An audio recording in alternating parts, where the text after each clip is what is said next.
They thought she was just another woman walking her dog. That was their first mistake. It wouldn't be their last. The trail that cuts through Harlan Ridge State Forest, outside of Coopersville, Tennessee, is the kind of place most people only stumble upon by accident or by choice when they need the world to be quiet for a while. On a Tuesday morning in late October, when the hardwoods had gone amber and rust and the mist still clung to the low places between the ridge lines, Sergeant First Class Nadia Wren, retired, was doing exactly that, choosing quiet. She walked at an easy pace, hands loose at her sides, breath measured and slow. Beside her moved a Belgian Malinois named Cipher, 92 pounds of muscle and scar tissue, a dog who had earned his retirement the same way she had, doing things most people would refuse to believe over a beer at a bar. Cipher's left ear had a notch in it from a night in Helmand Province that neither of them talked about. He walked with a slight hitch in his right hip, legacy of a fragment that the surgeons had decided was safer left in than taken out. He still moved like water when he needed to. Nadia was 29 years old. She had the kind of face that people called girl next door, right up until they saw her eyes, and then they stopped calling her anything at all. She wore grey technical pants, a faded army hoodie with the unit patch removed, and trail runners that had seen better days. She wasn't armed. She'd made a deliberate decision that morning, standing at the kitchen counter with her coffee cooling in her hand, to leave the Glock in the lockbox under the bed. She was trying to have a regular morning. She was trying to be a regular person. Cipher pressed his shoulder against her thigh once, lightly, the way he did when he picked up something she hadn't consciously registered yet. She didn't look at him. She let her eyes move naturally along the tree line, the way she'd been taught, the way it had become reflex, the way she couldn't stop even when she tried. She heard the truck before she saw it. Diesel engine, older model, rumbling up the service road that paralleled the main trail about 40 yards to the east. The service road wasn't technically open to the public. There was a chain across the entrance down by the highway. But the chain didn't seem to have stopped anyone. She didn't alter her pace. The truck pulled up and idled. Then the engine cut. 3 doors opened. The man who came around the front of the truck first was big in the way that some men get big when they spend their 20s working manual labor and their 30s letting it go to menace. He had a beard going grey at the edges, a canvas jacket, and boots that were caked with something dark. The other 2 hung back slightly. One shorter, thick through the chest, moving with the shoulder-forward gait of a man who'd thrown punches his whole life. The other younger, maybe 22, wearing a hoodie and holding a length of rebar in his right hand with the casual comfort of someone who'd done it before. Nadia identified all 3 in the time it took her to exhale. "Hey," the big one called out. "Trail's closed." She stopped walking, not because she believed him. There was no closure notice, no signage, no reason in the world for this trail to be closed on a Tuesday morning, but because she was gathering information, and gathering information required stillness. "Didn't see any signs," she said. Her voice came out even. Not friendly, not aggressive, neutral the way empty rooms are neutral. He crossed the distance between them with the confidence of a man who'd spent a long time not being told no. His 2 companions fell into a loose triangle behind him, the kind of positioning that happens when you've done this before, without quite naming what this is. "We're posting them this morning," he said. His eyes moved to Cipher. "Big dog." "He is," Nadia said. Cipher didn't growl. He didn't bare his teeth. He sat. That was all. But there was something in the way he sat. Weight forward, head low, gaze absolutely fixed on the big man. That should have told anyone paying attention everything they needed to know. These 3 were not paying attention. "What are you doing up here this early?" the big one asked. "Walking my dog alone?" She looked at him for a moment without speaking. It wasn't a hostile look. It was a look that measured and filed and moved on. "Appears that way," she said. The shorter one shifted his weight. The young one with the rebar took 1 step to her right. Very casual, the way people are casual when they're trying not to look like they're moving into position. She noted it the same way she noted wind direction. Automatically, without emotion, because that information was going to matter. "We're going to need you to come with us," the big one said. His tone had shifted. The front of polite inconvenience had dropped away, and what was underneath was something older and less bothered by consequences. "No," Nadia said. He tilted his head. It was almost amused. "Excuse me, no." She didn't repeat it louder or with added heat. She just said it again, the same way, because it was the same answer. He looked back at his two companions and something passed between them. Not words, just wait. Then he looked back at her. "Listen, honey, don't," she said. He stopped. It wasn't the word that stopped him. It was something in the quality of the silence that followed it. The kind of silence that has mass. Cipher's weight had shifted imperceptibly forward. His breathing had changed. If you knew what you were looking for, you could see it. These men didn't know what they were looking for. "Here's how this goes," the big one said, and his voice had dropped into the register that men use when they want to make sure you understand they are serious. "You're going to walk to that truck with us, nice and quiet, or we're going to make things difficult for your dog first." That was the moment. Not a dramatic moment. Not the way it would be in a movie, with swelling music and a held breath. Just a moment. A Tuesday morning moment on a leaf-covered trail in Tennessee, with mist still in the low places and the sound of crows somewhere up in the oaks. Nadia Wren had spent 11 years in the United States Army. She had run direct action operations in 3 countries. She had been the only woman in rooms where the assignments were written on whiteboards and then erased.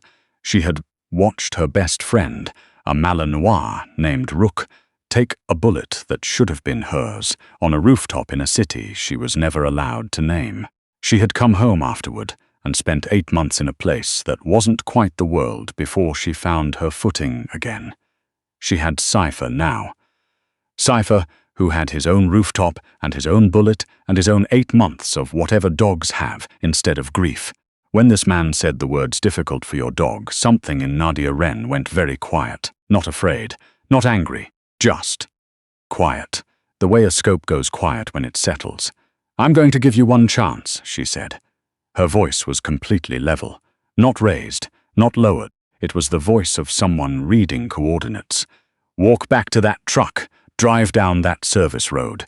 Don't come back." The big man actually laughed. It was a short, disbelieving sound.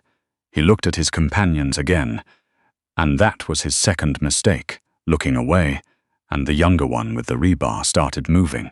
Nadia said one word to Cipher. She said it quietly, without drama, without ceremony. She said, "Scout." Cipher had waited 11 months, 3 weeks and 4 days since his discharge for someone to trust him that completely again. He was already moving before the echo of the word had faded. The young one with the rebar learned very quickly that the distance between himself and a 92-pound Malinois operating at full commitment is not a distance that can be negotiated. Cipher took him low and fast, driving through his center of gravity, and the rebar hit the trail with a sound like a bell being struck once. The young man went down hard and stayed down. Not unconscious, just completely occupied. The shorter man lunged for Nadia. She was no longer where she'd been standing. She had moved at the same moment Cipher had, not away but through, closing space in a way that inverted his expectation. He had expected her to retreat. She went forward and to his outside, and she used his momentum in the way that judo teaches and combat refines, and he met the ground with the full and unambiguous authority of someone else's force applied to his trajectory. He didn't get up. The big man, the one who'd done the talking, the one who'd made the threat, the one who'd laughed, found himself standing alone on a trail in the Tennessee woods, looking at Nadia Wren, who was standing perhaps 6 feet away from him and hadn't even raised her voice. Cipher had disengaged from the young one and was now seated again, still, watching. "Your last chance," she said, "was the first one I gave you." The big man's hand moved toward his jacket and stopped. because Nadia Wren's hand had already moved, with a speed and economy that seemed to belong to a different physics than the one operating on the rest of the morning, and she was holding the compact Sig Sauer P365 she'd taken from the shorter man when she'd put him on the ground. She hadn't even been aware she'd done it until it was done. That was what 11 years did to a nervous system. She didn't point the weapon at him, she held it low, at her side, not threatening, just present. An argument in the form of hardware. "Hands," she said. He raised them. "Knees." He went to his knees on the leaf-covered ground, and the big man seemed to understand, in the way that people understand things only when they have no other options, that he had profoundly miscalculated the nature of this particular Tuesday morning. "Who are you?" he said. He sounded like a man asking a question he already half knew the answer to. "Someone who was trying to walk her dog," Nadia said. She used her left hand to pull the field phone from her hoodie pocket, the one she always carried, no matter how hard she tried to be a regular person, and she made a call, not to 911, to a number with a 703 area code that rang twice before a woman's voice answered, flat and professional. "Wren, I have 3, Nadia said. "Harlan Ridge Service Road, coordinates to follow. Running interdiction based on their positioning and the timeline. I think you'll want to run plates on a 9 Chevy, charcoal, that's sitting on the service road. Passenger compartment smells like diesel and something chemical underneath it. Could be fertilizer." A pause. "Are you compromised?" Nadia looked at the big man on his knees in the leaves. Cipher was watching him with the patient, total focus of a dog who has learned that the job isn't finished until someone says it is. "Negative," she said. "Stay on site, 20 minutes. She ended the call and looked at the big man. "You picked the wrong morning," she told him. And then, because it was true and because it cost her nothing to say it, "You picked the wrong trail." He stared at her. His 2 companions were both on the ground, one still grappling with the reality of Cipher's introduction, one lying very still in the way of men who have decided that lying still is the only reasonable available option. "Who the hell are you?" the big man asked again. Cipher padded over and sat beside Nadia, his shoulder against her knee, his eyes still on the man in the leaves. There was a scar along Cipher's left foreleg, where a fragment had opened the muscle to the bone and been stitched closed by a medic under fire in the dark, and sometimes when the weather changed, Nadia could see the ghost of it in how he moved. She looked at the big man for a moment without answering. Then she said, "Just out walking my dog." She said it the same way she said everything. Level, quiet, without heat. But she said it with the full weight of what those 11 years had made her, and there was something in the combination that landed on the big man, like a sentence being read. He didn't ask again. The 19 minutes and 40 seconds that followed were very quiet. Nadia sat on a fallen log at the edge of the trail. Cipher lay at her feet, chin on his forepaws, watching the 3 men with the effortless vigilance of a dog who has never needed to try at this. The young one had stopped moving. The shorter one had stopped trying. The big one stayed on his knees in the leaves, with his hands visible, and his jaw set in the way of men who are managing the distance between who they thought they were this morning and who they appear to be right now. Nadia listened to the forest, crows, wind in the upper branches, the distant sound of water moving over stone somewhere down the ridge. She had been out here to find quiet. She supposed this qualified, technically. The response came in at 19 minutes and 40 seconds. 3 black SUVs and a K9 unit vehicle coming up the service road, with no lights but urgent speed, and a woman in tactical gear who climbed out of the lead vehicle and walked toward Nadia, with the expression of someone who had been waiting for this call for longer than they'd like to have been. Her name was Special Agent Darla Cochran. She was with a task force that Nadia had been read into 6 months ago and then formally separated from when her discharge came through, because that's how it worked, that's how the paper always landed. Cochran looked at the 3 men on the ground. She looked at Cipher. She looked at Nadia sitting on her fallen log with her forearms on her knees and her coffee thermos sitting beside her, because she had retrieved it from the trail where she'd set it down before any of this started, because she had known she was going to want it after. "You want to tell me how this happened?" Cochrane said. "They were moving something," Nadia said. "Probably the shipment your office lost track of in Nashville 2 weeks ago. I'd check the truck bed under the false floor. There's usually a false floor with these guys." Cochrane looked at her for a moment. Then she turned and spoke to one of her agents in a low voice. The agent went to the truck. 4 minutes later, he came back and spoke quietly to Cochrane, and something shifted in Cochrane's face. Not surprise, exactly, but the controlled expression of someone whose worst theory has just been confirmed. She turned back to Nadia. "You're not supposed to be operational," Cochrane said. "You discharged out." "I was walking my dog," Nadia said. Cochrane looked at her for a long moment.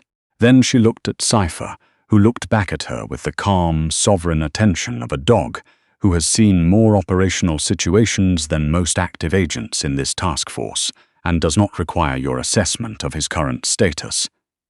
"Wren," Cochrane said. Her voice had changed.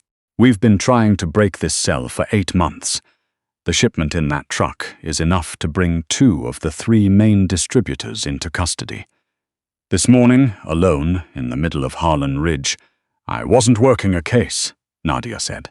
"I know I was out here because I needed to clear my head. I know that too." A pause. "We're going to need a statement," Cochrane said. "You'll have it, and we're going to need to talk, formally, about your status." Nadia was quiet for a moment. She looked at the trees, the amber and rust of the October canopy, the mist still sitting in the hollows. She looked at Cipher, who was still watching the tree line with that absolute and uncomplicated attention, because Cipher didn't have a status to be uncertain about. Cipher's status was simple. He was here. He was with her. That was the whole of it. She thought about the morning she'd planned. She thought about the kitchen counter and the cooling coffee and the deliberate decision she'd made to leave the Glock under the bed. She thought about what it cost to spend your whole life being good at something you didn't choose and couldn't stop. "I know," she said finally. Cochrane nodded once. She turned back toward the SUVs and began organizing the scene with the efficient economy of someone who is very good at coming in after things have happened.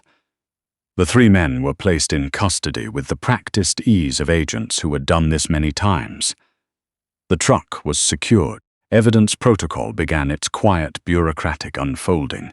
Radios, gloves, yellow numbers on the ground where things had fallen. Nadia watched for a while. Then she stood up, picked up her thermos, and looked down at Cipher. He looked back up at her. His eyes were pale amber, almost gold in the morning light. The notch in his left ear, the hitch in his hip, the scar along his foreleg, the 92 pounds of him, present and uncomplicated, waiting with the patient certainty of something that has decided where it belongs. She put her hand on his head once. Just once. He leaned into it. "Come on," she said. They walked back out the way they'd come, onto the main trail, into the quiet of the trees. Behind them, the organized activity of the scene continued. Ahead of them, the trail curved left and disappeared into the mist and the oaks and the long morning light coming sideways through the canopy. Cochrane had said, "We need to talk about your status." Nadia knew what that meant. She knew what was coming. She had known, in some part of herself that had never quite found a way to go civilian, that it was probably always coming, that the particular skill set she carried didn't have an off switch, that the kind of training that rewires your nervous system down to the cellular level doesn't undo itself because a piece of paper says it should. She wasn't sure how she felt about that. She was sure, with the clarity of someone who has been certain about very few things and learned to hold the ones she has, that Cipher's shoulder against her leg, his steady breathing, his eyes moving with hers across the trees, that was real, that was solid. That was the one thing in her life that did not require a debrief or a status review or a formal discussion. 3 men had stood on a trail in Tennessee and threatened to make things difficult for her dog. They had learned something this morning. They had learned it in the way that people learn things when they are on their knees in the leaves, watching agents process the evidence of decisions they could not take back. But Nadia Wren had learned something too. She had learned it before they had, standing in her kitchen with her coffee going cold, making choices about what to carry and what to leave behind, and the lesson was still arriving, still unfolding, still settling into her bones with the slow weight of October light. You can leave the gun in the box. You can take the patches off the hoodie. You can drive out to the ridge and walk the trail in the mist and try very hard to be a regular person having a regular morning. But some things you carry don't have a shape you can set down. Some things you carry walk beside you, amber-eyed and scarred and absolutely certain, and they don't ask what you are or what you were or what the paperwork says you're allowed to be anymore. They just walk, and so did she.